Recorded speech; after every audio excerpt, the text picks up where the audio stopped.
ही अनपेक्षित भेट असते. अशा प्रकारे ज्या भेटी असतात त्या अनएक्सपेक्टेड असतात, अनपेक्षित असतात.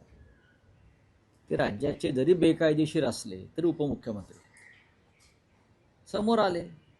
आम्ही एका कार्यक्रमात एकत्र होतो. आता आपल्या विचाराची नसलेली व्यक्ती त्या कार्यक्रमाला आले म्हणून त्या कार्यक्रमावरती बहिष्कार टाकण्याची विकृती आमच्यामध्ये नाही. माझा कार्यक्रम झाल्यावर तिथे समोर होते, हाय हॅलो झाला आणि आम्ही निघून गेलो.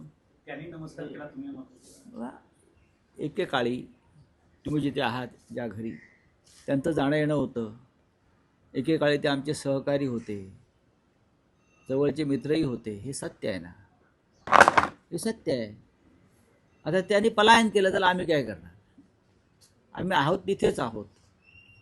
असं आहे की जे नीतिमान आणि निष्ठावान असतात त्यांच्यासमोर जे पळून जातात त्यांच्या नजरेला नजर ते भिडवू शकत नाहीत.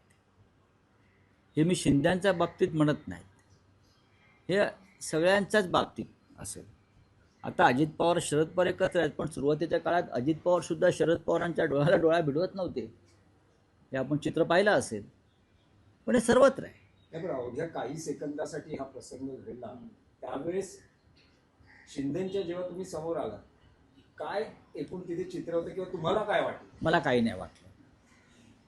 मला काय वाटणार आणि कशा करता वाटावं? त्यातून काय महाराष्ट्राच्या अजून काय मिळणार आहे? काहीच नाही. ते ढोंगी भाजपबरोबर सत्तेमध्ये आहेत, त्यांना भाजपा ब्लॅकमेल करत आहे.